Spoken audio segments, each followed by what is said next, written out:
Tonight's movie is the Danny Boyle and Alex Garland space exploration meditation, Sunshine. Sunshine was Boyle and Garland's second collaboration together after the terrifying Sleeper 28 Days Later. And although Sunshine has a top-notch ensemble cast, for all intents and purposes, the film's lead is 28 Days Later star Cillian Murphy.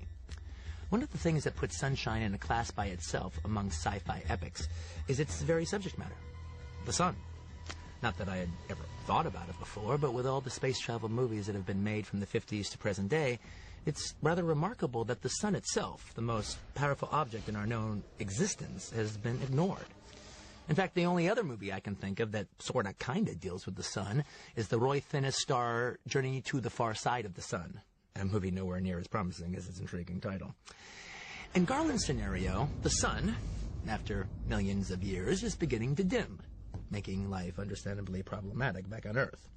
Our planet's final solution to this problem rests in the crew of the spaceship Icarus, clever name, Alex, whose plan is to drop a nuclear bomb into the core of the sun, hopefully jump-starting it. Boyle and Garland are one of cinema's most intriguing odd couples, Boyle being quite high-minded almost to the point of eruditeness, while Garland's aesthetic is of a much more pulpier nature, bordering on fanboyness. One can imagine Boyle grew up reading Sight and Sound, while Garland's film magazine of choice would definitely have to be Fangoria. And as long as Boyle doesn't give too many interviews, bad-mouthing George Romero during the press tour of 28 Days Later was extremely disrespectful, especially when your entire third act of your movie is taken from Day of the Dead, their odd couple collaboration not only works, but works wonders. In the case of Sunshine, Boyle's high-mindedness takes the form of high-reaching ambition. Boyle doesn't appear to be any more of a sci-fi fan than he was of zombie movies, having a taste for only the best and most serious, which in his estimations are Kubrick's 2001, Douglas Trumbull's Silent Running, Tarkovsky's Solaris, and Ridley Scott's Alien. And if Boyle intends to throw his hat in the sci-fi ring, it's that level of cinema he intends Sunshine to equal. In today's cinema landscape, that level of ambition is both laudable and inspiring. The fact that the finished film doesn't quite reach that high level of ambition, for reasons I will get to in a moment, is no shame on Boyle and Garland's glory, and why I chose to screen it. Garland's metaphysical musings on light, i.e. the sun, and dark, i.e. deep space, in the form of the character played by one of my favorite current actors, Cliff Curtis, is both profound and thought-provoking. And until trouble comes into paradise, Garland's script structure is a suspense masterpiece. All through the film's first and second act, Garland keeps upping the ante of the dilemma the crew faces. Just when circumstances for our hapless crew seem at their most dire, Garland always seems to find a way to make matters worse, twisting the knife in both the crew and the audience's guts.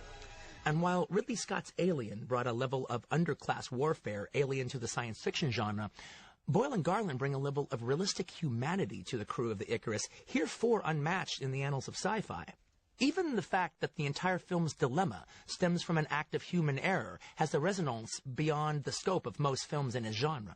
Not an evil computer with a mind of its own, an android with a secret agenda, an alien-possessed human being, a bumbling idiot, or a malevolent Dr. Smith type, but a trusted professional who simply made a mistake, but in doing so doomed his comrades to death. Alas, Garland can't keep up his scenario's high quality. Once we reach the film's third act, basically when you start figuring out what's going on, Garland's script takes a creative nosedive and basically becomes another there's a monster on board and he's killing off the crew members one by one. And in that regard, it's actually inferior to Roger Corman's late 70s alien ripoffs like Forbidden World and Galaxy of Terror.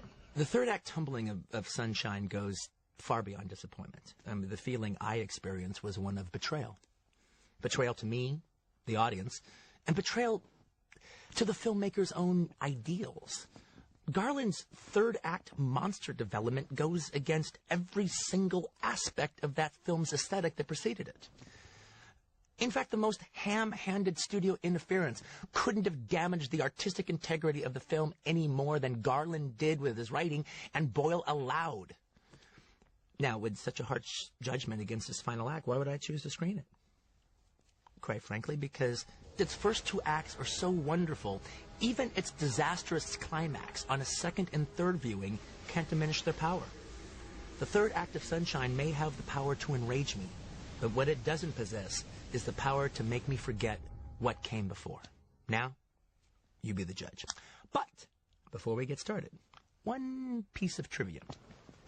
Sunshine provides an unusual reunion of two of its actors, a fact, judging from Danny Boyle's DVD commentary, he isn't even aware of.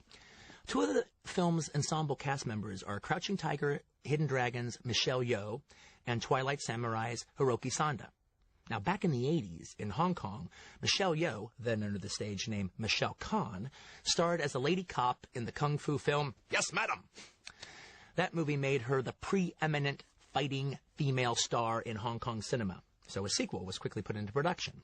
That sequel was called Royal Warriors, and co-starred Japanese leading man and Sonny Chiba protege Hiroki Sanda, then known as Henry Sanda, and even earlier as Duke Sanda, believe it or not.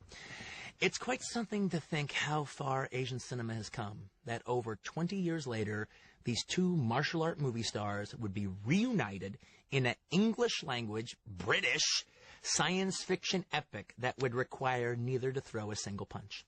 Mr. Boyle cast them for their acting talent and acting talent alone.